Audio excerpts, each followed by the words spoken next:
Hello दोस्तों, नमस्कार। एक बार फिर से स्वागत है आपका हमारे चैनल पर। आज हम आपके लिए लेकर आ गए हैं लोकसभा सी वोटर का सबसे ताज़ा एवं प्रेस ओपिनियन पोल। वीडियो के माध्यम से जानेंगे लोकसभा 2024 चुनाव में इस बार किस पार्टी की बनने की सरकार। क्या इस बार फिर से केंद्र में बनेगी भाजपा की सरकार या फिर बनेगी कांग्रेस महागठबंधन इंडिया की सरकार।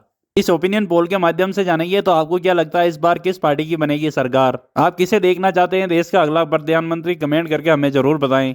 लोकसभा में कुल 543 सीटें हैं, जिसमें बहुमत का आंकड़ा 272 सीटें हैं। जो भी पार्टी 272 सीटें जीतेगी उसी पार्टी की बनेगी देश में सरकार। तो चलिए जान लेते हैं देश के एक एक राज्य से कौन सी पार्टी बहुमत के आंकड़े को छू पाती है। जान लेते हैं इस वीडियो के माध्यम से। जी हाँ दोस्तों, सबसे पहले राज्य निकल का था उत्तर प्रदेश। यहाँ पर लोकसभा की सीटें 80 सीटें हैं, जिसमें से 55 सीटें एनडीए के खाते में जाती हुई नजर आ रही है। वहीं बात आगे इंडिया अलायंस की करे तो इंडिया अलायंस के खाते में 25 सीटें जाती हुई नजर आ रही है। वहीं बात आगे अन्य पार्टियों की करे तो अन्य पार्टियों का खाता खुलना मुश्किल माना जा रहा है उत्तर प्रदेश से। जी हाँ दोस्तों, देश के अगले राज्य की बात करें तो अगला राज्य निकल कर रहा महाराष्ट्र। यहाँ पर लोकसभा की सीटें कुल 48 है। इन 48 सीटों की बात करें तो जिनमें से एनडीए के खाते में 20 सीटें जाती हुई नजर आ रही है। वहीं बात आगे इंडिया अलायंस की करे तो इंडिया अलायंस के खाते में 28 सीटें जाती हुई नजर आ रही है। वहीं बात आगे अन्य पार्टियों की करे तो अन्य पार्टियों का खाता खुलता हुआ यहाँ पर भी नजर नहीं आ रहा है महाराष्ट्र से। जी हाँ दोस्तों, देश का अगला राज्य निकल कर रहा पंजाब। यहाँ पर लोकसभा की कुल 13 सीटें हैं। इन 13 सीटों की बात करें तो यहाँ पर एनडीए को तगड़ा झटका लगता हुआ नजर आ रहा है। एनडीए के खाते में 3 सीटें जाती हुई नजर आ रही है। वहीं बात आगे इंडिया अलायंस की करे तो इंडिया अलायंस के खाते में 9 सीटें जाती हुई नजर आ रही है। वहीं बात आगे अन्य पार्टियों की करे तो अन्य पार्टियों के खाते में 1 सीट जाती हुई नजर आ रही है पंजाब से। जी हाँ दोस्तों, इसी के साथ देश के अगले राज्य की बात करें तो अगला राज्य निकल कर आ रहा है आंध्र प्रदेश। यहाँ पर लोकसभा की कुल 25 सीटें हैं। इन 25 सीटों की बात करें तो जिसमें से एनडीए के खाते में 5 सीटें जाती हुई नजर आ रही है। वहीं बात आगे इंडिया अलायंस की करे तो इंडिया अलायंस के खाते में 4 सीटें जाती हुई नजर आ रही है। वहीं बात आगे अदर्स पार्टियों की करे तो यानी क्षेत्रीय पार्टियां 16 सीटें जाती हुई नजर आ रही है अन्य के खाते में आंध्र प्रदेश से। जी हाँ दोस्तों, इसी के साथ देश के अगले राज्य की बात करें तो अगला राज्य निकल का था तमिलनाडु। यहाँ पर लोकसभा की कुल 39 सीटें। इन 39 सीटों की बात करें तो इन 39 सीटों में से एनडीए यानी भाजपा के खाते में 11 सीटें जाती हुई नजर आ रही है। वहीं बात आगे इंडिया अलायंस की करें तो इंडिया अलायंस के खाते में 26 सीटें जाती हुई नजर आ रही है।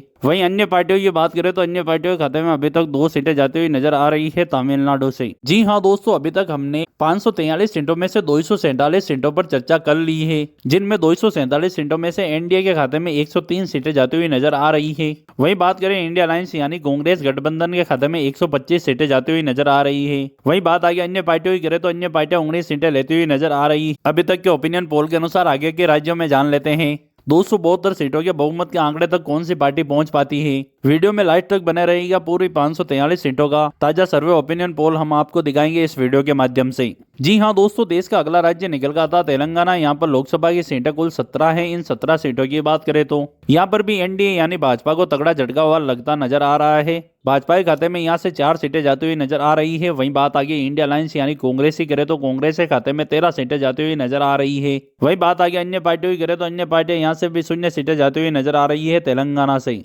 जी हाँ दोस्तों, देश का अगला राज्य निकल का था हरियाणा। यहाँ पर लोकसभा की कुल 10 सीटें हैं। इन 10 सीटों की बात करें तो यहाँ एनडीए को 6 सीट जाती हुई नजर आ रही है। जबकि बात करें महागठबंधन इंडिया के बारे में तो इंडिया के खाते में 4 सीटें जाती हुई नजर आ रही है। वहीं बात आगे अन्य पार्टियों की करें तो अन्य पार्टियों के खाते में 0 सीटें जाती हुई नजर आ रही है हरियाणा से।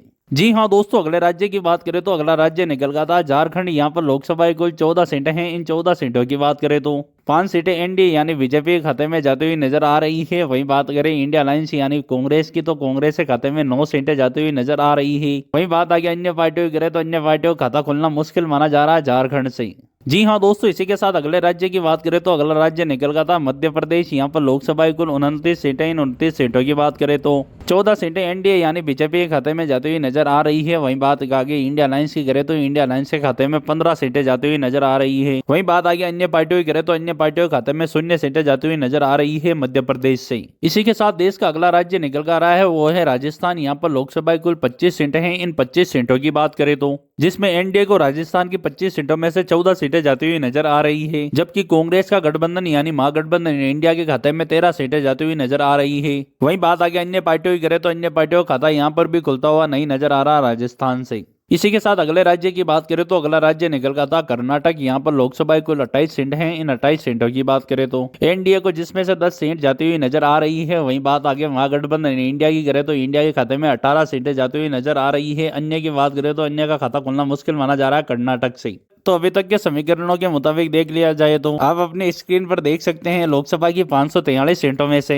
370 सीटों का ताजा सर्वे ओपिनियन पोल आप देख चुके हैं, जिसमें एनडीए को 370 सीटों में से 156 सीटें मिलती हुई नजर आ रही है। जबकि महागठबंधन इंडिया की बात करें तो महागठबंधन इंडिया के खाते में 197 सीटें जाती हुई नजर आ रही है। वहीं बात आगे अन्य पार्टियों की करें तो अन्य पार्टियों के खाते में 19 सीटें जाती हुई नजर आ रही है अभी तक के ओपिनियन पोल सर्वे के अनुसार। जी हाँ दोस्तों, इसी के साथ अगले राज्य की बात करें तो अगला राज्य निकल का था बिहार। यहाँ पर लोकसभा की सीटें कुल 40 है। इन 40 सीटों की बात करें तो एनडीए को यहाँ पर भी तगड़ा झटका लगता हुआ नजर आ रहा है। 11 सीटें एनडीए के खाते में जाती हुई नजर आ रही है। जबकि महागठबंधन इंडिया यानी कांग्रेस का जो गठबंधन तैयार हुआ है 28 दलों के साथ मिलकर, उसमें महागठबंधन को बिहार में 29 सीटें जाती हुई नजर आ रही है। वहीं बात आगे अन्य पार्टियों की करें तो अन्य पार्टियां यहाँ से भी 0 सीटें लेती हुई नजर आ रही है बिहार से। जी हाँ दोस्तों, इसी के साथ अगला राज्य निकल का था उड़ीसा। यहाँ पर लोकसभा कुल 21 सीटें हैं। इन 21 सीटों की बात करें तो जिसमें एनडीए के खाते में 2 सीटें जाती हुई नजर आ रही है। वहीं बात आगे इंडिया अलायंस की करें तो इंडिया अलायंस के खाते में 4 सीटें जाती हुई नजर आ रही है। वहीं बात आगे अन्य पार्टियों की करें तो यानी उड़ीसा की जो क्षेत्रीय पार्टियां है उनको 15 सीटें जाती हुई नजर आ रही है उड़ीसा से। जी हाँ दोस्तों, इसी के साथ बात करें अगले राज्य की तो अगला राज्य निकल का था केरल। यहाँ पर लोकसभा कुल 20 सीटें हैं। इन 20 सीटों की बात करें तो एनडीए को यहाँ पर 1 सीट मिलती हुई नजर आ रही है। जबकि महागठबंधन इंडिया के खाते में 17 सीटें जाती हुई नजर आ रही है। वहीं बात आगे अन्य पार्टियों की करें तो अन्य पार्टियां यहाँ पर 2 सीटें लेती हुई नजर आ रही है केरल से। जी हाँ दोस्तों, इसी के साथ अगले राज्य की बात करें तो अगला राज्य निकल का था असम। यहाँ पर लोकसभा कुल 14 सीटें हैं। इन 14 सीटों की बात करें तो एनडीए को खाते में जिसमें से 9 सीट जाती हुई नजर आ रही है। जबकि महागठबंधन इंडिया की बात करें तो इंडिया के खाते में 5 सीटें जाती हुई नजर आ रही है। वहीं बात आगे अन्य पार्टियों की करें तो अन्य पार्टियां यहाँ से भी 0 सीटें बनती हुई नजर आ रही है असम से। जी हाँ दोस्तों, इसी के साथ अगले राज्य की बात करें तो अगला राज्य निकल का था उत्तराखंड। यहाँ पर लोकसभा की सीटें 5 हैं। इन 5 सीटों की बात करें तो एनडीए को जिसमें से 2 सीट मिलती हुई नजर आ रही है। जबकि इंडिया अलायंस की बात करें तो इंडिया अलायंस के खाते में 3 सीटें जाती हुई नजर आ रही है। वहीं बात आगे अन्य की करें तो अन्य का खाता खुलना मुश्किल माना जा रहा है उत्तराखंड से। जी हाँ दोस्तों, इसी के साथ अगले राज्य की बात करें तो अगला राज्य निकल का था छत्तीसगढ़। यहाँ पर लोकसभा 11 सीटें। इन 11 सीटों की बात करें तो जिसमें भाजपा के गठबंधन एनडीए को 3 सीटें जाती हुई नजर आ रही है। वहीं बात आगे कांग्रेस के गठबंधन इंडिया अलायंस की बात करें तो इंडिया अलायंस के खाते में 8 सीटें जाती हुई नजर आ रही है। वहीं बात आगे अन्य की करें तो अन्य का खाता खुलना मुश्किल माना जा रहा है छत्तीसगढ़ से। जी हाँ दोस्तों, इसी के साथ अगले राज्य की बात करें तो अगला राज्य निकल का था गुजरात। यहाँ पर लोकसभा कुल 26 सीटें हैं। इन 26 सीटों की बात करें तो एनडीए को यहाँ पर 21 सीटें मिलती हुई नजर आ रही है। गुजरात जो कि प्रधानमंत्री नरेंद्र मोदी जी का गृह राज्य है, इसके चलते यहाँ पर भाजपा के खाते में 21 सीटें जाती हुई नजर आ रही है। वहीं बात आगे महागठबंधन इंडिया की करें तो इंडिया के खाते में 5 सीटें जाती हुई नजर आ रही है। वहीं बात आगे अन्य पार्टियों की करें तो अन्य पार्टियों के खाते में यहाँ पर भी 0 सीटें जाती हुई नजर आ रही है। जी हाँ दोस्तों, अगले राज्य की बात करें तो अगला राज्य निकल का था दिल्ली। यहाँ पर लोकसभा कुल 7 सीटें हैं। इन 7 सीटों की बात करें तो एनडीए के खाते में जिसमें से 3 सीट जाती हुई नजर आ रही है। वहीं बात आगे इंडिया अलायंस की करें तो इंडिया अलायंस के खाते में 4 सीटें जाती हुई नजर आ रही है। वहीं बात आगे अन्य की करें तो अन्य का खाता खुलना मुश्किल माना जा रहा है। जी हाँ दोस्तों, इसी के साथ बात करें अगला राज्य की तो अगला राज्य निकल का था जम्मू कश्मीर। यहाँ पर लोकसभा कुल 6 सीटें हैं। इन 6 सीटों की बात करें तो एनडीए को जिसमें से 3 सीट, वहीं बात आगे महागठबंधन इंडिया की करें तो महागठबंधन इंडिया के खाते में भी 3 सीट जाती हुई नजर आ रही है। दोनों गठबंधनों को यहाँ पर बराबर सीटें मिलती हुई नजर आ रही है। अन्य की बात करें तो अन्य का खाता खुलना मुश्किल माना जा रहा है जम्मू कश्मीर से। जी हाँ दोस्तों, इसी के साथ अगले राज्य की बात करें तो अगला राज्य निकल का था हिमाचल प्रदेश। हिमाचल प्रदेश में कुल 4 लोकसभा की सीटें हैं, जिसमें 2 एनडीए के खाते में जाती हुई नजर आ रही है। वहीं बात आगे इंडिया अलायंस की करें तो इंडिया अलायंस के खाते में भी 2 सीटें जाती हुई नजर आ रही है। वहीं अन्य पार्टियों की बात करें तो अन्य पार्टियों का खाता खुलना मुश्किल माना जा रहा है हिमाचल प्रदेश से।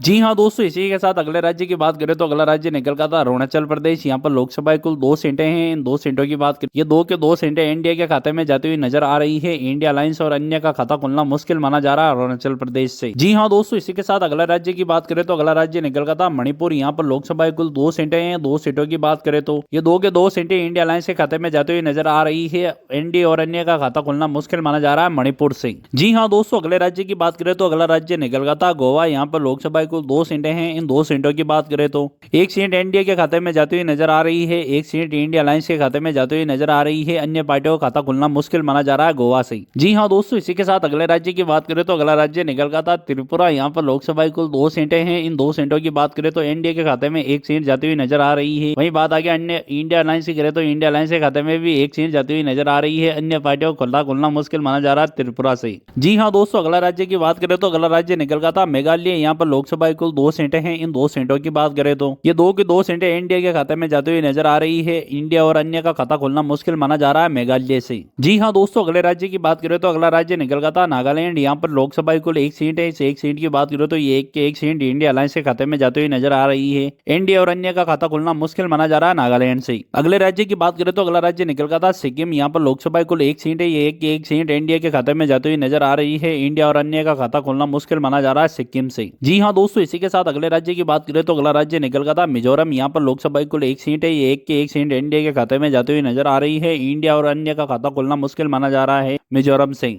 जी हाँ दोस्तों, लास्ट में अगर बात करें केंद्र शासित प्रदेशों की तो केंद्र शासित प्रदेशों में 6 लोकसभा की सीटें हैं। यहाँ पर इंडिया के खाते में 3 सीट जाती हुई नजर आ रही है। वहीं बात आगे इंडिया अलायंस की करें तो इंडिया अलायंस के खाते में भी 3 सीटें जाती हुई नजर आ रही है। वहीं बात आगे अन्य पार्टियों की करें तो अन्य पार्टियों का खाता खोलना मुश्किल माना जा रहा है केंद्र शासित प्रदेशों से। जी हाँ दोस्तों, आज ऊपर देख सकते हैं, अपने स्क्रीन पर देख सकते हैं आप, लोकसभा की पूरी 543 ताजा सर्वे ओपिनियन पोल आपके सामने निकल कर आ चुका है। जिसमें भाजपा यानी भाजपा के गठबंधन एनडीए के खाते में 224 सीटें जाती हुई नजर आ रही है, जबकि कांग्रेस के गठबंधन इंडिया अलायंस के खाते में 285 सीटें जाती हुई नजर आ रही है। वहीं बात आगे अन्य पार्टियों की करें तो अन्य पार्टियों के खाते में 36 सीटें जाती हुई नजर आ रही है। जैसा कि किसी भी पार्टी को केंद्र में सरकार बनाने के लिए 272 सीटों की आवश्यकता होती है। जो भी पार्टी 272 सीटें जीतेगी वो केंद्र में अपनी सरकार बनाएगी। यहाँ पे ओपिनियन पोल के अनुसार बात करें तो महागठबंधन इंडिया 272 सीटें को आंकड़े को पार कर चुका है। और एनडीए की बात करें तो एनडीए इस बहुमत के आंकड़े को पार नहीं कर पाया है। तो इस ओपिनियन पोल में इस बार बनती हुई दिख रही है इंडिया अलायंस की सरकार। आपको क्या लगता है इस बार किसकी बनेगी सरकार? आप किसे देखना चाहते हैं देश का अगला प्रधानमंत्री? हमें कमेंट करके जरूर बताएं। मिलते हैं एक नए ओपिनियन पोल में, तब तक के बने रहिए हमारे साथ। जय हिंद, जय भारत।